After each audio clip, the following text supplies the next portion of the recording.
Ladies and gentlemen, welcome to Shamsi for tech. ഇന്ന് വീണ്ടും tech ന്യൂസുമായിട്ടാണ് വന്നിരിക്കുന്നത്. ഗൈസ്, അതിന്റെ മുന്നേ സബ്സ്ക്രൈബ് ചെയ്യാത്ത ഒരുപാട് ആൾക്കാരുണ്ട്. ഒന്ന് പോയിട്ട് സബ്സ്ക്രൈബ് ചെയ്യുക. അതേപോലെ തന്നെ എന്റെ വീഡിയോസ് നിങ്ങൾ ഫുൾ ആയിട്ട് കാണാം, ഷെയർ ചെയ്യുക, ലൈക്ക് ചെയ്യുക, കമന്റ് ചെയ്യുക. അപ്പൊ ഞാൻ വീഡിയോ അധികം പറഞ്ഞ ദീർഘിപ്പിക്കുന്നില്ല ഗൈസ്. അപ്പൊ എല്ലാവർക്കും വീണ്ടും welcome to Shamsi for tech. Let's roll. Hello guys, അപ്പൊ നമുക്ക് ടെക് ന്യൂസിലേക്ക് കിടക്കല്ല. ആദ്യത്തെ ടെക് ന്യൂസ് ഞാൻ പറയാൻ പോകുന്നത് ഐഫോണിന്റെ കാര്യത്തിലാണ്. പുതിയൊരു തീരുമാനം വന്നിരിക്കുകയാണ്. പുതിയൊരു അപ്ഡേറ്റുമായിട്ടാണ് വന്നിരിക്കുന്നത്. അപ്ഡേറ്റ് എന്ന് വെച്ച് കഴിഞ്ഞാൽ നമ്മുടെ ഐഫോണിന്റെ 17 സീരീസിന്റെ കളർ ഡിസൈൻസുകളൊക്കെ ലോഞ്ച് ചെയ്യാൻ പോകുന്നുണ്ട്. കളറുകളൊക്കെ ഞാൻ ഈ ഒരു വീഡിയോയിൽ ഇടാം. ഇനി ഐഫോൺ 17 എയറിന്റെ ചിപ്പ് സെറ്റിലും ചെറിയൊരു മാറ്റം വരാൻ പോകുന്നുണ്ട്. മാറ്റം എന്ന് വെച്ച് കഴിഞ്ഞാൽ ആപ്പിളിന്റെ A18 ബയോണിക് ചിപ്സെറ്റ് അല്ല വരാൻ പോകുന്നത്. അതിന്റെ പകരം ഐഫോൺ 17 എയറിൽ വരാൻ പോകുന്നത് A19 ബയോണിക് ചിപ്സെറ്റ് ആണ് വരാൻ പോകുന്നതും. പിന്നെ 120 ഹേർട്സിന്റെ റിഫ്രഷിംഗ് റേറ്റും സപ്പോർട്ട് ചെയ്യും എന്നാണ് പറഞ്ഞിരിക്കുന്നത്. അതൊരു വലിയൊരു നല്ലൊരു കാര്യമാണ് ഞാൻ പറഞ്ഞത്. നേരത്തെ ഒരു വീഡിയോയിൽ ഞാൻ ഇതിനെ കുറിച്ചിട്ട് പറഞ്ഞിരുന്നു. പിന്നെ ഡിസൈനിന്റെ കാര്യത്തിലും വലിയൊരു മാറ്റങ്ങളൊക്കെ ഉണ്ട്. ആ മാറ്റങ്ങൾ അനിവാര്യമാണ്. എത്രാണ്ട് കാലത്തിന് ശേഷം ഇപ്പൊ ഐഫോൺ 17 പ്രോ മാക്സിന്റെ ഡിസൈനിൽ മാറ്റങ്ങൾ വന്നിട്ടുണ്ട്. ഇനി ഐഫോൺ 17 എയറിലാണെങ്കിൽ സിംഗിൾ ക്യാമറ വെച്ചിട്ടാണ് ഇറക്കുന്നത്. ആ ഒരു കാര്യത്തിൽ എനിക്ക് തീരെ താല്പര്യം ഇല്ല. അതിനുള്ള റീസൺ ഐഫോൺ 16 ആണ്. അവരൊരു നൊസ്റ്റാലജിക് ഡിസൈനൊക്കെയാണ് കൊടുക്കുന്നത്. എന്നാൽ അതിൽ മാക്സേഫ് ചാർജർ ഒന്നും ഇല്ല. അതൊരു വലിയ ഷോക്കാണ്. ഇനി ഇവര് ഐഫോൺ 17 എയറിലും ആ ഒരു സംഭവം കൊണ്ടുവരാതിരിക്കട്ടെ എന്നാണ് എൻ്റെ ഒരു പ്രാർത്ഥന. അപ്പൊ നിങ്ങളെ അഭിപ്രായങ്ങൾ ഒന്ന് നിങ്ങൾ കമന്റിൽ രേഖപ്പെടുത്താം. മോട്ടറോളയുടെ G96 എന്ന് പറയുന്ന ഒരു മിഡ് റേഞ്ച് സെഗ്മെന്റിലുള്ള ഒരു സ്മാർട്ട് ഫോണ് ഈ മാസം ലോഞ്ച് ചെയ്യാൻ പോകുന്നുണ്ട്. 6.6 ഇഞ്ച് ഫുൾ HD പ്ലസ് ഒക്കെ ഉള്ള പ്രൊസസർ വെച്ചിട്ടാണ് ഇറങ്ങുന്നത്. സ്നാപ്ഡ്രാഗന്റെ 7S Gen 2 ചിപ്സെറ്റ് ആണ് ഇതിൽ യൂസ് ചെയ്തിരിക്കുന്നത്. 2.4 GHz 144 ഹേർട്സിന്റെ റിഫ്രഷിംഗ് റേറ്റ്, POLED ഡിസ്പ്ലേയുടെ 50 മെഗാ പിക്സലിന്റെ ക്യാമറ, 33 വാട്ട്സിന്റെ ചാർജറും കാര്യങ്ങളൊക്കെ ഇതില് വരുന്നുണ്ട്. ബോക്സിന്റെ ഉള്ളിൽ 33 വാട്ട്സിന്റെ ചാർജറാണ് വരുന്നത്. 3 വർഷത്തെ ആൻഡ്രോയിഡ് അപ്ഡേറ്റും 4 വർഷത്തെ സെക്യൂരിറ്റി പാച്ചസ് ആണ് വരുന്നത്. പിന്നെ സോണിയുടെ ലിറ്റിയ സെൻസർ ആണ് വരുന്നത്. അതും 700 എന്ന് പറയുന്ന സീരീസിന്റെ സെൻസറാണ് ഇതിൽ ഇറങ്ങുന്നത്. തീർച്ചയായിട്ടും ഇതൊരു 3D കർവ്ഡ് OLED പാനലും കൂടെ POLED poly organic LED display വെച്ചിട്ടാണ് ഇറങ്ങുന്നത്. വിലയും കാര്യങ്ങളൊക്കെ ഞാൻ ഈ ഒരു വീഡിയോയിൽ ഞാൻ ഇടുന്നുണ്ട്. അപ്പൊ പോയിട്ട് കാണാം. ഇഷ്ടപ്പെട്ട ആൾക്കാർക്ക് താല്പര്യം ഉണ്ടെങ്കിൽ ഈ ഒരു ഫോൺ എടുക്കാം. അല്ലെങ്കിൽ ഞാൻ നേരത്തെ പറഞ്ഞ പോലെ തന്നെ വേറെ ഫോണുകളൊക്കെ നിങ്ങൾക്ക് ഓപ്റ്റ് ചെയ്യാൻ താല്പര്യമുണ്ട് എന്നുണ്ടെങ്കിൽ അതും നിങ്ങൾ കൺസിഡറേഷൻ ആയിട്ട് എടുക്കാം. പക്ഷെ മോട്ടറോള ഈ ഒരു സ്നാപ്ഡ്രാഗൺ 7S Gen 2 എന്ന് പറയുന്നത് 7 Gen 3 കാട്ടിയും താഴ്ന്ന ഒരു ചിപ്സെറ്റ് ആണെങ്കിൽ പോലും optimisation software wise is good. Optimisation കൊടുക്കുന്ന ഒരു മൊബൈൽ ഫോണാണ് മോട്ടറോള കമ്പനി. ആൻഡ്രോയിഡിന്റെ ഒരു ഗിമിക്ക് എന്ന് വേണമെങ്കിൽ എനിക്ക് പറയാനൊന്നും പറ്റില്ല. 3 വർഷം 4 വർഷം സെക്യൂരിറ്റി പാച്ചസ് കൊടുക്കുന്നത് എനിക്കൊരു ഗിമിക്കായിട്ട് ഫീൽ ചെയ്തിട്ടില്ല. ബാക്കിയുള്ളവർ കൊടുക്കുന്ന പോലെ ഒരു ഗ്രീൻ ലൈൻ ഇഷ്യൂസും കാര്യങ്ങളോ ഒന്നും മോട്ടറോള കൊടുക്കാറില്ല. പക്ഷെ സർവീസ് സെന്ററിന്റെ കാര്യത്തിലൊക്കെ വളരെ പോക്കാണെന്നുള്ള കാര്യങ്ങളൊക്കെ ഞാനിങ്ങനെ കേട്ടിട്ടുണ്ട്. കണ്ടറിവ് എനിക്കില്ല. അപ്പോ അതിനോട് നിങ്ങൾ എത്ര ആൾക്കാർ ഇതിനോട് യോജിക്കൂ എന്നുണ്ടെങ്കിൽ ഒന്ന് കമന്റ് ചെയ്യാം. ക്വാൽകോമിന്റെ ഒരു പുതിയൊരു അപ്ഡേറ്റ് ഞാൻ പറയാൻ പോകുന്നത് ഭയങ്കര ഇൻട്രസ്റ്റിംഗ് ആയിട്ടുള്ള ഒരു അപ്ഡേറ്റും കൂടെയാണ്. അതായത് നമ്മുടെ ഈ ക്വാൽകോം ഒരു XR ഡേ ജൂലൈ 21 ഈ മാസം ഒരു 6 ദിവസം മുന്നേ ഒരു ലൈവ് ഈവന്റ് അവരവിടെ നടത്തിയിരുന്നു. ഇന്ത്യയിൽ വെച്ചിട്ടാണ് നടത്തിയത്. ന്യൂഡൽഹിയിൽ വെച്ചിട്ടാണ് അതിന്റെ ലൈവ് ഈവന്റ് നടന്നത്. അതില് XRനെ കുറിച്ചിട്ടുള്ള എല്ലാ ഡീറ്റെയിൽസും കാര്യങ്ങളും അവര് പറഞ്ഞിരുന്നു. ഇനി ഭാവിയിലുള്ള എല്ലാ കാര്യങ്ങളും ഇനി XRലേക്ക് കാര്യങ്ങൾ മാറാൻ പോവുകയാണ്. ഇപ്പൊ സാംസങ്ങിന്റെ XRനെ കുറിച്ചിട്ട് ഞാനൊരു മുന്നത്തെ ഒരു വീഡിയോകളിൽ പറഞ്ഞിരുന്നു. ഇപ്പൊ ക്വാൽകോം സ്വന്തമായിട്ട് ഒരു XRന്റെ ഭൂത കണ്ണാടിയൊക്കെ ഇറക്കാൻ പോകുന്നുണ്ട്. അതിന് സ്പേഷ്യൽ കമ്പ്യൂട്ടിങ്ങിനെ കുറിച്ചിട്ടുള്ള കാര്യങ്ങളൊക്കെ പറയുന്നുണ്ട്. ആപ്പിളുടെ വിഷൻ പ്രോയിലും സ്പേഷ്യൽ കമ്പ്യൂട്ടിംഗ് എന്ന് പറഞ്ഞ സംഭവമുണ്ട്. നമുക്ക് ആപ്പിളുടെ എക്കോസിസ്റ്റം കണക്ട് ചെയ്തിട്ട് നമുക്ക് നമ്മുടെ ഭൂത കണ്ണാടിയിൽ കൂടെ നമുക്ക് പല കാര്യങ്ങളും ചെയ്യാൻ പറ്റും. നമുക്ക് കർസറായിട്ട് ഉപയോഗിക്കാം. പിന്നെ എന്താ പറയാ, സ്പേഷ്യൽ ഓഡിയോ വീഡിയോ റെക്കോർഡിങ് കാര്യങ്ങൾ നമുക്ക് ചെയ്യാൻ പറ്റും. അൾട്രാ വൈഡ് ആംഗിൾ ക്യാമറയും പ്രൈമറി ക്യാമറയും വെച്ചിട്ട് നമുക്ക് ഐഫോണിന്റെ ഫോണുകളും ആപ്പിൾ വിഷൻ പ്രോയിലും കാര്യങ്ങളൊക്കെ നമുക്ക് ചെയ്യാൻ പറ്റും. ഒരു വലിയ പ്രൊജക്ടർ പോലത്തെ ഒരു സ്ക്രീനിലൊക്കെ വെച്ചിട്ട് നമുക്ക് മൂവീസും കാര്യങ്ങളൊക്കെ ചെയ്യാം. ഇപ്പൊ അതേപോലത്തെ ഒരു സംഭവം ഇപ്പൊ ക്വാൽകോമിന്റെ XR-ലും വർക്ക് ചെയ്യാൻ പോകുന്നുണ്ട്. പിന്നെ അത് മാത്രമല്ല, ഇത് ഹെൽത്ത് ഡിപ്പാർട്ട്മെന്റിലേക്കും ഇവര് അത് വ്യാപിക്കാൻ പോകുന്നുണ്ട്. എഡ്യൂക്കേഷൻ ഡിപ്പാർട്ട്മെന്റിലേക്ക് ഇത് വ്യാപിക്കാൻ പോകുന്നുണ്ട്. അതേപോലെ നമുക്ക് ഇതിൽ ഗെയിം കളിക്കാം. ഇപ്പൊ ക്രിക്കറ്റ്, ഫുട്ബോള്, അങ്ങനത്തെ കാര്യങ്ങളൊക്കെ നമുക്ക് ഒരു XR-ന്റെ ഉള്ളിൽ കൂടെ ചെയ്യാൻ പറ്റും. പിന്നെ അതേപോലെ നമുക്കിത് എഡ്യൂക്കേഷൻ ഡിപ്പാർട്ട്മെന്റിലേക്ക് ഇത് വലിയ ഒരു അനുഗ്രഹമായിട്ട് മാറാൻ പോവാണ്.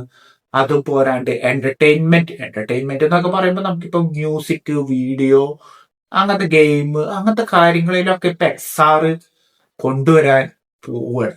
അപ്പൊ 21-ാം തീയതിയാണ് അവിടെ ലൈവ് ഇവന്റ് നടന്നിട്ടുള്ളത്. പിന്നെ ഈ മാസം ലാസ്റ്റ് ജൂലൈ 30-ാം തീയതി ഒരു ക്വാൽകോമിന്റെ തന്നെ ഒരു കാറിന്റെ ഒരു ഡീറ്റെയിൽസും വരാൻ പോകുന്നുണ്ട്. കാരണം മോട്ടറിൽ AI ടെക്നോളജി വെച്ചിട്ട് ഉള്ള ഒരു ലൈവ് ഇവന്റ് ജൂലൈ 30-ാം തീയതി അന്ന് ന്യൂഡൽഹിയിൽ ക്വാൽകോം നടത്താൻ പോകുന്നുണ്ട്. ഭാവിയിൽ ഞാൻ നേരത്തെ പറഞ്ഞു, ഇനിയും പറയണേ, AI ഇനി തരംഗം ആവുന്ന ഒരു കാലഘട്ടങ്ങളിലേക്ക് ഇനി നമ്മൾ മുന്നോട്ട് പോയേ പറ്റൂ. അപ്പോ തീർച്ചയായിട്ടും നമ്മൾ നമ്മുടെ സൈഡിൽ നിന്ന് ഹൈലി ഡെവലപ്ഡ് ആവാൻ ശ്രമിക്കുക എന്നാണ് എനിക്ക് നിങ്ങളോട് പറയാനുള്ളത്. സാംസങ്ങിന്റെ സൈഡിൽ നിന്ന് ഒരു പുതിയൊരു അപ്ഡേറ്റ് വരാൻ പോകുന്നുണ്ട്. സാംസങ്ങിന്റെ ഒരു ലിമിറ്റഡ് എഡിഷൻ കാവിയറിന്റെ ഒരു ലിമിറ്റഡ് എഡിഷൻ സ്മാർട്ട് ഫോൺ ഈ മാസം ലോഞ്ച് ചെയ്യാൻ പോകുന്നുണ്ട്. Z Flip 7-ഉം Z Fold 7-ന്റെ ലിമിറ്റഡ് എഡിഷൻ ആണ് വരാൻ പോകുന്നത്. അതും കബൂബു എഡിഷൻ ആണ്. കബൂബു എന്ന് പറയുന്നത് അവർ ഇൻസ്പയർഡ് ആയത് എവിടെ നിന്നാണോ, ഇപ്പൊ നമ്മള് ട്രെൻഡിങ് ആയിട്ടുള്ള ലബൂബുവിനെ ഇൻസ്പയർഡ് ആയിട്ടുള്ള ഒരു ലിമിറ്റഡ് എഡിഷൻ സ്മാർട്ട് ഫോൺ വരാൻ പോവുകയാണ് ഈ മാസം. Z Flip 7-ഉം Z Fold 7-ഉം അതും 24 കാരറ്റ് ഗോൾഡ് വെച്ചിട്ടാണ് ഈ ഒരു സ്മാർട്ട് ഫോൺ ഇറങ്ങാൻ പോകുന്നത്. Z Flip 7-ന്റെ വില $8,910 റേറ്റ് ഇട്ടിരിക്കുന്നത്. ഇനി Z Fold 7-ക്ക് വരുമ്പോ $10,340 ഈ ഒരു മോഡലിന്റെ വില ഇട്ടിരിക്കുന്നത്. 256 GB 12 GB റാം വെച്ചിട്ടാണ് ഇറങ്ങാൻ പോകുന്നത്. എത്ര ആൾക്കാർക്ക് ഇത് താല്പര്യമുണ്ട് എന്നുണ്ടെങ്കിൽ പോയിട്ട് മേടിക്കാം. ഇവിടെ ലബൂബു എന്ന് പറയുന്ന ആ ഒരു പാവ ഭയങ്കര ഫേമസ് ആണ്. ഇവിടെ മാത്രമല്ല, ലോകത്തിൽ അത് വിറ്റുപോയ കഥകളൊക്കെ പറയാൻ നിന്ന് കഴിഞ്ഞാൽ അതൊരു വേറെ ലെവല സാധനം. എനിക്ക് താല്പര്യമില്ല, അത് വേറെ കാര്യം. പക്ഷെ അത് വിറ്റുപോയ ആൾക്കാരുണ്ട്, മേടിച്ച ആൾക്കാരുണ്ട്, നല്ല റേറ്റ് കൊടുത്തിട്ടാണ് സാധനം മേടിച്ചത്. അപ്പൊ അതേപോലത്തെ കുറെ പ്രാന്തന്മാരുണ്ട് ഈ ഒരു ലിമിറ്റഡ് എഡിഷന്റെ ഫോൺ കിട്ടാൻ വേണ്ടിയിട്ട്. Z Flip 7-ഉം Z Fold 7-ഉം അതും കബൂബ് എഡിഷൻ. അപ്പോ അതേ പൈസ ഉള്ള പ്രാന്തന്മാര് പോയിട്ട് എന്തായാലും ഈ ഒരു ലിമിറ്റഡ് എഡിഷൻ സ്മാർട്ട് ഫോൺ മേടിച്ചിരിക്കും. ഐക്യൂന്റെ 15 ലോഞ്ച് ചെയ്യാൻ പോകുന്നുണ്ട്. സെപ്റ്റംബറിലാണ് അതിന്റെ ലോഞ്ചിങ് വരാൻ പോകുന്നത്. സ്നാപ്ഡ്രാഗന്റെ 80 Lite 2 ചിപ്സെറ്റ് ആയിരിക്കും റിലീസ് ചെയ്യാന്നാണ് പറയണത്. അപ്പൊ വേൾഡിലെ ഫസ്റ്റ് സ്നാപ്ഡ്രാഗൺ 80 Lite 2 ചിപ്സെറ്റ് ആയിരിക്കും ഇതിൽ ലോഞ്ച് ചെയ്യാന്നുള്ളതാണ് എന്റെ ഒരു പ്രതീക്ഷ. ഇത് പിന്നെ 2K റെസൊല്യൂഷൻ ആണ് വെച്ചിട്ട് ഇറങ്ങുന്നത്. 100 വാട്ട്സിന്റെ ചാർജർ, വിവോന്റെ V2 എന്ന് പറയുന്ന ചിപ്സെറ്റ് ഇതിൽ ബിൽറ്റ് ആയിരിക്കും. പിന്നെ ഫൺ ടച്ച് OS-ന്റെ ഓപ്പറേറ്റിംഗ് സിസ്റ്റം, ആൻഡ്രോയിഡ് 16-ന്റെ അപ്ഡേറ്റും വരും. ഒരു 2-3 വർഷത്തെ ആൻഡ്രോയിഡ് അപ്ഡേറ്റ് ഒക്കെ കിട്ടും എന്ന് വേണമെങ്കിൽ പ്രതീക്ഷിക്കാം. പിന്നെ അതേപോലെ ഇത് OLED-ന്റെ ഡിസ്പ്ലേ ആണ്. 6.8-ന്റെ QHD+ റെസൊല്യൂഷൻ സപ്പോർട്ട് ചെയ്യുന്ന ഫോണാണ്. പിന്നെ 2K റെസൊല്യൂഷൻ HDR10+ഉം ഡോൾബി വിഷനും ഒക്കെ സപ്പോർട്ട് ചെയ്യും. ഡോൾബി അറ്റ്മോസ് ഉണ്ടോ എന്നുള്ളൊരു കാര്യം എനിക്ക് സംശയമാണ്. അപ്പോ തീർച്ചയായിട്ടും ഇതൊരു വേറെ ലെവൽ സാധനമാണ് ഇറങ്ങാൻ പോകുന്നത്. ഐക്യു 15 ഇപ്പൊ സെപ്റ്റംബറിലാണ് ഇതിന്റെ ലോഞ്ചിങ്. പിന്നെ കാർബൺ സിലിക്കൺ ടെക്നോളജി ബാറ്ററി ആയിരിക്കും ഇറങ്ങുക. ഒന്നില്ലെങ്കിൽ ഇതൊരു 6000 mAh അല്ലെങ്കിൽ 6500 mAh ആണ് ഇറങ്ങും എന്നാണ് എന്റെ ഒരു പ്രതീക്ഷ. ഇപ്പൊ സെപ്റ്റംബറിൽ ഇതിന്റെ ഒരു ഫുൾ ഡീറ്റെയിൽഡ് ആയിട്ടുള്ള ഒരു കാര്യങ്ങൾ നമുക്കിപ്പോ കിട്ടും. പിന്നെ ഇത് LTPO ഡിസ്പ്ലേ ആയിരിക്കും എന്നാണ് എന്റെ ഒരു പ്രതീക്ഷ. LTPO ആയാൽ ബെറ്റർ ആയിരുന്നു എന്നാണ് എന്റെ ഒരു അഭിപ്രായം. ഇൻസ്റ്റെഡ് ഓഫ് ബ്രിങ്ങിങ് ടു 120 ഹേർട്സിലേക്ക് ഇത് 144 ഹേർട്സ് അഡാപ്റ്റീവ് റിഫ്രഷിംഗ് റേറ്റ് ചെയ്യുകയാണെങ്കിൽ ഇത് വേറൊരു ലെവൽ സാധനമാണ്. Instead of bringing to 120 hertz refreshing rate LTPO, much more better to release 144 hertz LTPO എന്നാണ് എനിക്ക് നിങ്ങളോട് പറയാനുള്ളത്. ഐക്യൂനോട് നിങ്ങൾ കേൾക്കും എന്നാണ് എന്റെ ഒരു പ്രതീക്ഷ. സാംസങ്ങിന്റെ ഗാലക്സി S25 FE ലോഞ്ച് ചെയ്യാൻ പോകുന്നുണ്ട്. ഒരു ചാത്തപ്പൻ ചിപ്സെറ്റുമായിട്ടാണ് വരുന്നത് ഗായ്സ്. അതായത് എക്സിനോസിന്റെ 2400 എന്ന് പറയുന്ന ചിപ്സെറ്റ് ആണ് വരാൻ പോകുന്നത്. ഫുൾ HD+ റെസൊല്യൂഷന്. പിന്നെ ഫുൾ HD+ റെസൊല്യൂഷൻ ആണല്ലോ വരുന്നത്. 6.7 ഇഞ്ചിന്റെ ഡിസ്പ്ലേ, LTPO ഡിസ്പ്ലേ ആണ്. അഡാപ്റ്റീവ് റിഫ്രഷിംഗ് റേറ്റ് ആണ്. 1 hertz to 120 hertz refreshing rate ഒക്കെ ചെയ്യാൻ പറ്റും.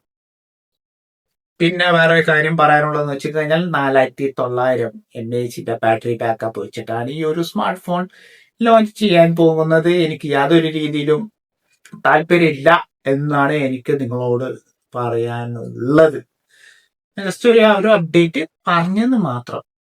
എനിക്ക് തീരെ ഇഷ്ടപ്പെട്ടിട്ടില്ല. വലിയ മാറ്റങ്ങളുമായിട്ടൊന്നും സാംസങ് ഇപ്പൊ നിലവിൽ കൊണ്ടുവന്നിട്ടില്ല S25 FE. അറ്റ്ലീസ്റ്റ് ഇതൊരു സ്നാപ്ഡ്രാഗൺ 8 ലൈറ്റ് ആയിരുന്നെങ്കിൽ ഇച്ചിരി ബെറ്റർ ആയിരുന്നു എന്നാണ് എന്റെ ഒരു അഭിപ്രായം. അല്ലെങ്കിൽ ഡിമെൻസിറ്റിന്റെ 9300+ എന്ന് പറയുന്ന ചിപ്സെറ്റ് ആയാലും അല്ലെങ്കിൽ 9400+ ചിപ്സെറ്റ് ആയാലും ബെറ്റർ ആയിരുന്നു എന്നാണ് എനിക്ക് നിങ്ങളോട് പറയാനുള്ളത്. ഹോണറിന്റെ ഒരു മിഡ് റേഞ്ച് സെഗ്മെന്റിലുള്ള ഒരു പുതിയൊരു സ്മാർട്ട് ഫോൺ ലോഞ്ച് ചെയ്യാൻ പോകുന്നുണ്ട് ഗായ്സ്. ഹോണറിന്റെ X9D എന്ന് പറയുന്ന സ്മാർട്ട് ഫോൺ ആണ് ലോഞ്ച് ചെയ്യാൻ പോകുന്നത്. ഈ ഒരു സ്മാർട്ട് ഫോണിന്റെ ഏറ്റവും വലിയൊരു പ്രത്യേകത ഇതിന്റെ ബാറ്ററി ആണ്. 8300 mAh ബാറ്ററി ബാക്കപ്പ്, അതും കാർബൺ സിലിക്കൺ ടെക്നോളജി ഒക്കെ വെച്ചിട്ടാണ് ഇറങ്ങാൻ പോകുന്നത്.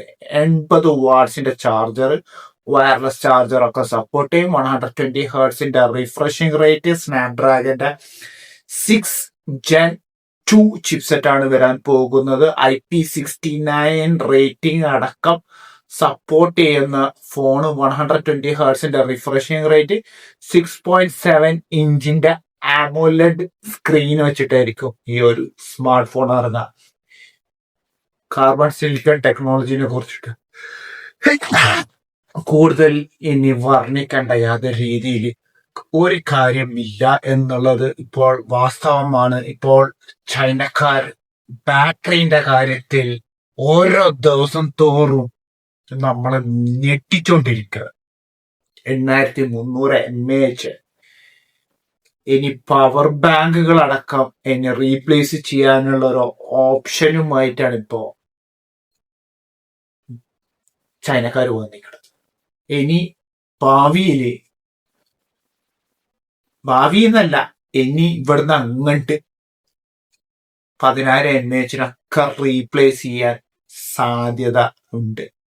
അതിന് പകരം ഇത് ഒന്നില്ലെങ്കിൽ 20,000 അല്ലെങ്കിൽ 25,000 27,000 വലിയ വലിയ വമ്പൻ ടെക്നോളജി കമ്പനികൾ മാറേണ്ട ഒരു അവസ്ഥയിലേക്ക് ഇപ്പൊ മാറിക്കൊണ്ടിരിക്കുക. പ്രത്യേകിച്ച് ആൻഡ്രോയിഡ് ഫോണുകൾ, US ബേസ്ഡ് ആയിട്ടുള്ള ഐഫോണും അതേപോലെ കൊറിയൻ ബേസ്ഡ് ആയിട്ടുള്ള സാംസങ്ങും വലിയ വലിയ ബാറ്ററി ടെക്നോളജിയിലേക്ക് മാറണം എന്നാണ് എനിക്ക് പറയാനുള്ളത്. Competition is going to be very very tougher എന്നാണ് എനിക്ക് നിങ്ങളോട് പറയാനുള്ളത്. Ki2 എന്ന് പറയുന്ന ടെക്നോളജി വയർലെസ് ചാർജർ റിലീസ് ചെയ്യാൻ പോകുന്നുണ്ട്. 100 ഡിവൈസുകൾക്ക് ഇത് സപ്പോർട്ട് ചെയ്യും എന്നാണ് പറഞ്ഞത്. പക്ഷെ ലിസ്റ്റുകളും കാര്യങ്ങളും ഒന്നും അവർ ഒഫീഷ്യലായിട്ട് റിവീൽ ചെയ്തിട്ടില്ല. ഇപ്പൊ നിലവിലുള്ള Ki2 ടെക്നോളജി ചാർജർ, ആങ്കർ, ബെൽറ്റിനൊക്കെ 15 വാട്ട്സിന്റെ വയർലെസ് ചാർജർ ആണ് ഇപ്പൊ റിലീസ് ചെയ്തിട്ടുള്ളത്. റിലീസ് ചെയ്തതെന്ന് മാത്രമല്ല, ഇപ്പോൾ യൂസ് ചെയ്യുന്ന ടെക്നോളജി ഒക്കെ 15 വാട്ട്സിന്റെ ചാർജർ ആണ് Ki2. എന്നാൽ ഇപ്രാവശ്യം ആങ്കറും ബെൽറ്റിനും മറ്റുള്ള കമ്പനികളൊക്കെ Ki2 ടെക്നോളജി 20 വാട്ട്സിന്റെ ചാർജറിലേക്ക് അപ്ഗ്രേഡ് ചെയ്യാൻ പോകുന്നുള്ള ഒരു കാര്യം ഞാൻ നിങ്ങളുടെ മുന്നിൽ പറയുകയാണ്. അപ്പോ ഇനി വരാൻ പോകുന്ന ആങ്കറിന്റെ ചാർജറുകളും ബെൽക്കിന്റെ ചാർജറുകളും 20 വാട്ട്സിലേക്ക് മാറും. പോരാണ്ട് 15 വാട്ട്സ് ഒക്കെ അവർ ഡിസ്കണ്ടിന്യൂ ചെയ്യുകയും ചെയ്യും. KIT technology charger. ഈ ഒരു അപ്ഡേറ്റ് ഇഷ്ടപ്പെട്ടു എന്നാണ് എൻ്റെ ഒരു പ്രതീക്ഷ. അപ്പോ ഇതൊരു അറിവാണെങ്കിൽ ഒന്ന് കമന്റ് ചെയ്യാം. ആപ്പിൾ യൂസേഴ്സിന് ഒരു വലിയൊരു സന്തോഷ വാർത്ത പറയാനുള്ളതെന്ന് വെച്ച് കഴിഞ്ഞാൽ ഇനി ആപ്പിൾ കെയറിന്റെ ഒരു പുതിയൊരു സബ്സ്ക്രിപ്ഷൻ അപ്ഗ്രേഡ് ചെയ്യാൻ പോവാണ്. എന്താണെന്ന് വെച്ച് കഴിഞ്ഞാൽ ആപ്പിൾ കെയർ ഇനി ടെസ്റ്റ് ലോസസിന് പോലും കവറേജ് ചെയ്യാൻ പോവുകയാണ്. ഇൻ കേസ് ഇപ്പൊ നിങ്ങളെ ഫോണ് കാണാണ്ടായി എന്ന് വെച്ചോ, അതിൽ നിങ്ങൾ ആപ്പിൾ കെയർ എടുത്തു കഴിഞ്ഞാൽ അവർ അതിന്റെ ആ ഒരു പേയ്മെന്റ് നിങ്ങൾക്ക് ക്ലെയിം ചെയ്യും. അതൊരു വലിയൊരു നല്ലൊരു തീരുമാനമാണ്. ഒരുപാട് യൂസേഴ്സ് ആപ്പിൾ കെയർ എടുക്കുന്ന മുന്നേ ചോദിക്കുന്ന ഒരു ചോദ്യമാണ്, ഞങ്ങൾ ആപ്പിൾ കെയർ എടുത്ത് കഴിഞ്ഞാൽ ഞങ്ങളുടെ ഫോണ് അല്ലെങ്കിൽ നമ്മുടെ ഐപാഡ്, നമ്മുടെ എയർപോഡ്സ്, മാക്ക് ഒക്കെ കാണാണ്ടായി കഴിഞ്ഞാൽ നിങ്ങളുടെ ഇൻഷുറൻസ് കവർ ചെയ്യുമോ എന്നുള്ളത്. അതിനുള്ള ഒരു ഉത്തരമാണ് ഇപ്പൊ ഞാൻ നിങ്ങളുടെ മുന്നിൽ പറയാൻ പോകുന്നത്. എൻ്റെ ഈ ചാനൽ ഷംസി ഫോർ ടെക് ചാനലിൽ പറയാൻ പോകുന്നത്, അടുത്ത വർഷം മുതൽ ആർക്കും പ്രാബല്യത്തിൽ ഇത് വരാം. ടെസ്റ്റ് അടക്കം ഇനി നമുക്ക് ക്ലെയിം ചെയ്യാൻ പറ്റും. ഇൻ കേസ് നിങ്ങളുടെ ഐഫോണ്, ഐപോഡ്, ഐമാക്ക്, മാക്ബുക്ക് എയർ, മാക്ബുക്ക് പ്രോ കാണാണ്ടായി കഴിഞ്ഞാൽ പോലും ആപ്പിൾ അതൊക്കെ കവർ ചെയ്യാൻ പോവുക. ആ തീരുമാനം ഉണ്ടല്ലോ, എനിക്ക് വളരെ ഇഷ്ടം. എനിക്ക് സത്യത്തില് വളരെ ഇഷ്ടം.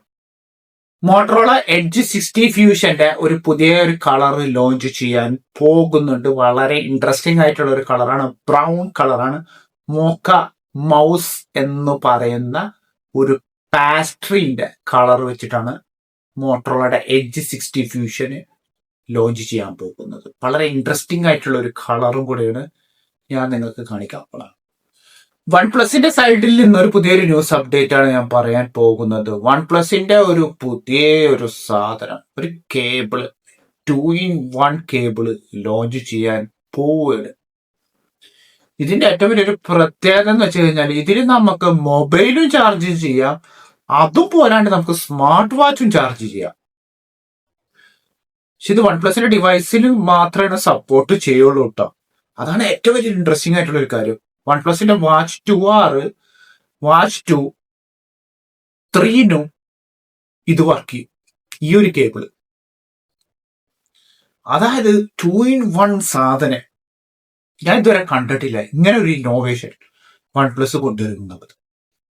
ഇത് തീർച്ചയായിട്ടും മറ്റുള്ള കമ്പനികൾ ഈ ഒരു കേബിള് അഡാപ്റ്റ് ചെയ്യുമെന്നുള്ള കാര്യത്തിൽ യാതൊരു രീതിയിലും തർക്കം വേണ്ട. ഇത് യൂണിവേഴ്സൽ ഓപ്ഷനായിട്ട് മറ്റുള്ള കമ്പനികൾ കൊണ്ടുവരും. ഈ അടുത്ത് തന്നെ ഇത് കൊണ്ടുവരും, അത് ഉറപ്പാ.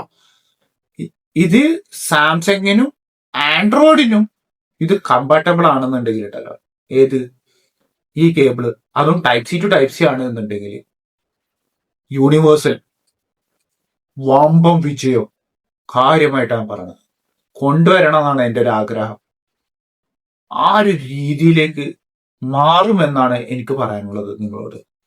Technology is something else. ഒരു ഡ്രഗ് സാധനം ടെക്നോളജി. ഓരോ ദിവസം തോറും മാറ്റങ്ങൾ കൊണ്ടുവരുന്നത് നമുക്ക് വിശ്വസിക്കാൻ പോലും പറ്റുന്നില്ല. ആ രീതികളിലാണ് ഇപ്പൊ ടെക്നോളജികൾ മാറിക്കൊണ്ടിരിക്കുന്നത്. CMFന്റെ വാച്ച് പ്രോ 3 എന്ന് പറയുന്ന പുതിയ മോഡലിൽ ലോഞ്ച് ചെയ്യാൻ പോവുകയാണ്. ഈ മാസമാണ് അതിന്റെ ലോഞ്ചിങ്. ഇതിന്റെ ഏറ്റവും വലിയൊരു പ്രത്യേകത പറയാനുള്ളത് വെച്ച് കഴിഞ്ഞാൽ ഇതിന്റെ ബാറ്ററി ബാക്കപ്പ് ആണ്. ഇത് 13 ദിവസത്തെ ബാറ്ററി ബാക്കപ്പ് ആണ് കിട്ടുന്നത്. ആൻഡ്രോയിഡിലും ഐഫോണിലും ഇത് കമ്പാറ്റബിലിറ്റി ആണ്. അതും പോരാണ്ട് സ്ക്രീൻ സൈസ് കുറച്ചുകൂടെ വലിപ്പം കൂട്ടിയിട്ടുണ്ട്. 1.53 AMOLED സ്ക്രീനാണ്. 60 ഹെർട്സിന്റെ റിഫ്രഷിംഗ് റേറ്റ്. 120 വാച്ച് ഫേസസ് ഇതിൽ സപ്പോർട്ട് ചെയ്യും. ഇൻകമിംഗ് കോളും ഔട്ട് ഗോയിങ് കോളും ഇതിൽ വർക്ക് ചെയ്യും. ബെസലസ് മാറ്റാൻ പറ്റും എന്നാണ് എൻ്റെ ഒരു പ്രതീക്ഷ. അതൊരു വലിയൊരു ഹൈലൈറ്റ് ആണ്. ഇതില് മാറ്റണം. അല്ലെങ്കിൽ ഇത് നോർമൽ ആണെന്നുണ്ടെങ്കിൽ എനിക്ക് വലിയൊരു അത്ഭുതമായിട്ട് എനിക്ക് ഫീൽ ചെയ്യില്ല. പക്ഷെ വാച്ച് 2 പ്രോയില് നമുക്ക് വാച്ച് ഫേസസ് മാറ്റാനും പറ്റും, ബെസൽസ് മാറ്റാനും പറ്റും. അതൊരു വലിയൊരു ഹൈലൈറ്റ് ആണ് വാച്ച് 2 പ്രോയില്. വാച്ച് 3 പ്രോയിലും ആ ഒരു സെയിം സംഭവങ്ങൾ, അതിലേറെ ആക്സസറീസ് അതിലേക്ക് മാറ്റാൻ പറ്റുന്നുണ്ടെങ്കിൽ it's one of the most unique watch ever in the market വേണമെന്ന് പറയാം. അവരങ്ങനെ കൊണ്ടുവരുന്നെങ്കിൽ വാച്ച് 3 പ്രോന് അതിന്റെ ഫുൾ റിവ്യൂ എന്റെ കയ്യിൽ കിട്ടുകയാണെങ്കിൽ നിങ്ങളെ ഭാഗ്യം എന്ന് എനിക്ക് പറയാം. ബാറ്ററി ബാക്കപ്പ് 13 ദിവസം, അത് one of the best thing ever ഡേറ്റാണ് ഇൻ CMF. മുന്നത്തെ വാച്ചിൽ നമുക്ക് 11 ദിവസമാണ്, ഇപ്രാവശ്യം അത് ഇംപ്രൂവ്മെന്റ് ചെയ്തിട്ടുണ്ട്. 2 ദിവസം കൂടെ എക്സ്ട്രാ വാച്ച് 3 പ്രോയില് ആഡ് ചെയ്തിട്ടുണ്ട്. പിന്നെ 60 ഹേർട്സിന്റെ റിഫ്രഷിംഗ് റേറ്റ് ആണ് വരാൻ പോകുന്നത്. 650 പീക്ക് ബ്രൈറ്റ്നസും കൂടെ കൊടുത്തിട്ടുണ്ട്. അതൊരു വലിയൊരു ഹൈലൈറ്റ് ആയിട്ട് മാറിയിട്ടുണ്ട് വാച്ച് 3 പ്രോന്റെ കാര്യത്തിൽ. സെക്കൻഡ്, ഒരു F36 എന്ന് പറയുന്ന ഓൺലൈൻ മോഡല് ഈ മാസം എന്തായാലും ലോഞ്ച് ചെയ്തിട്ടുണ്ട്. ഫുൾ HD+ ആണ് ഡിസ്പ്ലേ, 6.7 സൂപ്പർ ആമോലെഡ് ഡിസ്പ്ലേ, 120 ഹേർട്സിന്റെ റിഫ്രഷിംഗ് റേറ്റ്. ഡിസൈനും കാര്യങ്ങളൊക്കെ ഭയങ്കര രസമാണ്, അത് ഭയങ്കര ഇൻട്രസ്റ്റിംഗ് ആണ്. 5000 mAh ബാറ്ററി ബാക്കപ്പ് ഉണ്ട്. പക്ഷെ ചീപ്പ് സെറ്റ് എക്സിനോസിന്റെ 1380 ചാത്തപ്പൻ സാധനമാണ് ലോഞ്ച് ചെയ്യാൻ പോകുന്ന. ഡിസൈനും full HD+, 120 hertz refreshing rate, അതൊക്കെ ഞാൻ അംഗീകരിക്കുന്ന കാര്യമാണ്. പക്ഷെ എക്സിനോസിന്റെ ചാത്തപ്പൻ സാധനമാണ് ലോഞ്ച് ചെയ്യണത്. അതുകൊണ്ട് എനിക്ക് താല്പര്യമില്ല. ബാക്കിയുള്ള ആൾക്കാരെ താല്പര്യം എനിക്കറിയില്ല. എന്റെ താല്പര്യം ഞാൻ നിങ്ങളെ മുന്നിൽ ഷെയർ ചെയ്തു. എനിക്കിഷ്ടപ്പെട്ടില്ല. അതാണ് എനിക്ക് നിങ്ങളോട് പറയാനുള്ളത്. ഐഫോണിന്റെ ഫോൾഡ് 2026 ലോഞ്ച് ചെയ്യാൻ പോവാണ്. കവർ സ്ക്രീൻ വരുന്നത് 5.5 ഇഞ്ചിലും ഇന്നർ സ്ക്രീൻ വരുന്നത് 7.7 ഇഞ്ചിലായിരിക്കും വരിക. ആപ്പിളിന്റെ 20 ബയോണിക് ചിപ്സെറ്റ് വെച്ചിട്ടായിരിക്കും ഇറങ്ങുക എന്നാണ് എൻ്റെ ഒരു പ്രതീക്ഷ. പിന്നെ ഓൾറെഡി ഡിസ്പ്ലേ വിലയാണെങ്കിലോ ഒരു 6 ലെവൽ മുതൽ വിലയായിരിക്കും. നമുക്ക് താങ്ങാൻ പറ്റാത്ത രീതികളിലുള്ള ഒരു വിലയായിരിക്കും. അപ്പോൾ നിങ്ങൾ റെഡിയായി വെച്ചോ 2026 നിങ്ങളെ കിഡ്നി വിൽക്കാൻ. ആ രീതിയിലായിരിക്കും പ്രൈസ് റേഞ്ച് വരാം. ഒന്നില്ലെങ്കിൽ ഒരു 16,000 ദിറംസ് ഒന്നും ആവില്ല വരാം, ഒന്നില്ലെങ്കിൽ ഒരു 8,000 ദിറംസ് അല്ലെങ്കിൽ ഒരു 10,000 ദിറംസ് വിലയിലേക്ക് ഐഫോൺ ഫോൾഡ് മാറാൻ സാധ്യതയുണ്ട്. ഡിസ്പ്ലേ കൊടുക്കുന്നത് നമ്മുടെ സാംസങ് ആണ്. അപ്പൊ കിഡ്നി വെക്കാൻ റെഡി ആയിക്കോ 2026. ലാസ്റ്റത്തെ ന്യൂസ് അപ്ഡേറ്റിലേക്ക് നമുക്ക് കിടക്കാം. ലാസ്റ്റത്തെ ന്യൂസ് അപ്ഡേറ്റ് ഞാൻ പറയാൻ പോകുന്നത്, ഓപ്പോ 2 സ്മാർട്ട് ഫോൺ ചൈനയിൽ ലോഞ്ച് ചെയ്യാൻ പോകുന്നുണ്ട്. ആ സ്മാർട്ട് ഫോൺ ഇന്ത്യൻ റീജിയനിലും ദുബായ് മഹാരാജ്യത്തും ലോഞ്ച് ചെയ്യാൻ പോകുന്നില്ല. ഇതൊരു ഗെയിമിംഗ് സ്മാർട്ട് ഫോണും കൂടെയാണ്. അതാണ് ഇതിന്റെ ഏറ്റവും വലിയൊരു ഹൈലൈറ്റ്. രണ്ടിനും ചെറിയ ഒരു 3 കാര്യങ്ങളിൽ മാറ്റങ്ങൾ വരാൻ പോകുന്നുണ്ട്. അത് ഇതിന്റെ ഇടയിൽ ഞാൻ പറയാം എന്താണ് മാറ്റങ്ങൾ എന്നുള്ളത്. ഇപ്പൊ ഓപ്പോന്റെ K13 പ്രോവും K13 പ്രോ ടർബോ എന്ന് പറയുന്ന മോഡലാണ് ചൈനയിൽ ലോഞ്ച് ചെയ്യാൻ പോകുന്നത്. സ്പെക്സിന്റെ കാര്യത്തിലേക്ക് വരുമ്പോൾ ഓപ്പോന്റെ K13 പ്രോയില് വരാൻ പോകുന്നത് മീഡിയടെക്കിന്റെ ഡിമെൻസിറ്റി 8450 എന്ന് പറയുന്ന ചിപ്സെറ്റ് ആണ് വരാൻ പോകുന്നത്. LPDDR5Xന്റെ റാം, UFS 3.1, 16GB റാം വരെ സപ്പോർട്ട് ചെയ്യുന്ന ഫോണുകളുണ്ട്. 8GB 16GB റാം വരെ സപ്പോർട്ട് ചെയ്യുന്ന ഫോണുകളുണ്ട്. പിന്നെ അത് പോരാണ്ട് 4K നമുക്ക് 60 FPS നമുക്ക് വീഡിയോ റെക്കോർഡിംഗ് ചെയ്യാം. 120 ഹേർട്സിന്റെ refreshing rate, 6.8 OLED screen, 7000 mAh battery, 6500 peak brightness ആണ് ഇതിൽ സപ്പോർട്ട് ചെയ്യുന്നത്. അത് HBM നമ്മൾ കൺവേർട്ട് ചെയ്ത് കഴിഞ്ഞാൽ 1800 HBM വർക്ക് ചെയ്യുന്നുണ്ട്. പിന്നെ HDR10+ വീഡിയോ വർക്ക് ചെയ്യും. പിന്നെ ഡോൾബി അറ്റ്മോസ് സപ്പോർട്ട് ചെയ്യും എന്നാണ് എൻ്റെ ഒരു പ്രതീക്ഷ. പിന്നെ 7000 mAh കാർബൺ സിലിക്കൺ ബാറ്ററി, 120 ഹേർട്സിന്റെ റിഫ്രഷിംഗ് റേറ്റ് ഒക്കെ വെച്ചിട്ടാണ് ഇറങ്ങാൻ പോകുന്നത്. ഇനി K13 ടർബോയിലേക്ക് വരുമ്പോ ഞാൻ പറഞ്ഞ 3 കാര്യങ്ങളിൽ ചെറിയൊരു മാറ്റം വരും. ഒന്ന്, പ്രോസസ്സർ സ്നാപ്ഡ്രാഗന്റെ 8s Gen 4 ചിപ്സെറ്റ് ആണ് വരാൻ പോകുന്നത്. അടുത്തത് റാം സെയിം ആണ്, LPDDR5Xന്റെ റാമാണ്. UFS വരുന്നത് ഇതില് 4.0 ആണ് ഇതിൽ UFS വരാൻ പോകുന്നത്. K30 Pro ടർബോ എന്ന് പറയുന്ന വേരിയന്റിൽ. പിന്നെ റാമിന്റെ കാര്യത്തിലും ഒരു മാറ്റമുണ്ട്. ഇതിൽ സ്ട്രൈറ്റ് 16GB റാം വെച്ചിട്ടായിരിക്കും ഈ ഒരു സ്മാർട്ട് ഫോൺ ലോഞ്ച് ചെയ്യാൻ പോകുന്നത്. ബാക്കിയുള്ള എല്ലാ കാര്യങ്ങളും സെയിം ആണ്. ബാറ്ററിന്റെ കാര്യത്തിലായാലും സെയിം ആണ്, ഡിസ്പ്ലേയുടെ കാര്യത്തിലായാലും സെയിം ആണ്, റിഫ്രഷിംഗ് റേറ്റിന്റെ കാര്യത്തിലും സെയിം ആണ്. മാറ്റങ്ങളിൽ UFSഉം അതേപോലെ തന്നെ പ്രൊസസ്സറിലും മാത്രമാണ് ഈ രണ്ട് മോഡലുകളിലും വ്യത്യാസം ഉള്ളത്. ഈ ഒരു മോഡല് ഇന്ത്യ മഹാരാജ്യത്വം, UAE മഹാരാജ്യത്വം, അതേപോലെ എല്ലാ മിഡിൽ ഈസ്റ്റ് മഹാരാജ്യത്തും ഈ ഒരു ഫോൺ ലോഞ്ച് ചെയ്യുന്നതല്ല. അതിന് പകരം ഈ ഒരു സ്മാർട്ട് ഫോൺ ചൈനയിൽ മാത്രമേ ഇത് ലോഞ്ച് ചെയ്യുള്ളൂ, വേറെ എവിടെയും ഇത് ലോഞ്ച് ചെയ്യില്ല. അപ്പൊ നിങ്ങൾക്ക് ഇത് ഇൻ കേസ് നിങ്ങൾക്ക് ഈ ഒരു മോഡൽ ഓർഡർ ചെയ്യാൻ ആഗ്രഹമുണ്ട് എന്നുണ്ടെങ്കിൽ eBayയിൽ പോയിട്ട് ഓർഡർ ചെയ്യുക, അല്ലെങ്കിൽ ആമസോണിൽ പോയിട്ട് ഓർഡർ ചെയ്യാം. Warranty it's all up to you. നിങ്ങൾക്ക് ഈ ഒരു ഫോണ് ഗെയിം കളിക്കാൻ പ്രിഫറൻസ് ഉണ്ട് എന്നുണ്ടെങ്കിൽ എടുക്കാം. അത് നിങ്ങളെ മർസി എന്ന് വേണമെങ്കിൽ പറയാം, നിങ്ങളെ ഇഷ്ടത്ത്. പിന്നെ ഓപ്പോ അവകാശപ്പെടുന്നത് ഈ ഒരു ഫോണിന് 2 സ്മാർട്ട് ഫോണുകൾക്കും 5 വർഷത്തെ ബാറ്ററി വാറണ്ടി കൊടുക്കും എന്നുള്ളതാണ്. അത് സത്യമാണ്. അത് വലിയൊരു പരമ സത്യമാണ്. അത് ഓപ്പോ മാത്രമല്ല, വിവോ ഒക്കെ കൊടുക്കുന്നുണ്ട്. ആ ഒരു സമ്പ്രദായം അത് നിങ്ങളോട് പറയണല്ലോ, ആ സമ്പ്രദായം കൊടുക്കുന്നുണ്ട്. അത് വളരെ പരമ സത്യമാണ്. അപ്പൊ നിങ്ങൾക്ക് ഈ ഒരു ഫോൺ എടുക്കാൻ ആഗ്രഹമുണ്ടെങ്കിൽ ഞാൻ പറഞ്ഞ പോലെ തന്നെ ഓൺലൈൻ സൈറ്റുകളിൽ പോയിട്ട് പ്രീ ഓർഡർ ചെയ്യാം. ധൈര്യമായിട്ട് ഗെയിം കളിക്കാൻ പറ്റും. പിന്നെ ഇത് കാർബൺ സിലിക്കൺ ബാറ്ററിയാണ്. 7000 mAh ബാറ്ററി ബാക്കപ്പ് ഒക്കെ ആയിരിക്കും വെച്ചിട്ടായിരിക്കും ഇത് ഇറക്കുക. പിന്നെ ചേംബർ കൂളിംഗ് സിസ്റ്റവും കാര്യങ്ങളും ഒക്കെ ഉണ്ടാവും. കൂടുതലുള്ള ഡീറ്റെയിലുകൾ ഈ ഒരു സ്മാർട്ട് ഫോണിനെ കുറിച്ച് അറിയണം എന്നുണ്ടെങ്കിൽ നിങ്ങളൊന്ന് കമന്റ് ചെയ്യുക. ഇതില് മറ്റെന്താ പറയാ, നമുക്ക് ബൈപ്പാസ് ചാർജിങ് ഒക്കെ സപ്പോർട്ട് ചെയ്യുമോ ഇല്ലയോ എന്നുള്ള കാര്യങ്ങൾ കൂടുതൽ നിങ്ങൾക്ക് ഡീറ്റെയിൽഡ് ആയിട്ട് അറിയണമെന്നുണ്ടെങ്കിൽ പേഴ്സണലായിട്ട് നിങ്ങൾക്ക് DM ചെയ്യാം. ഈ എന്റെ ചാറ്റ് ബോക്സിൽ നിങ്ങൾക്ക് DM ചെയ്ത് കഴിഞ്ഞാൽ ഞാൻ പറയുന്നതാണ്.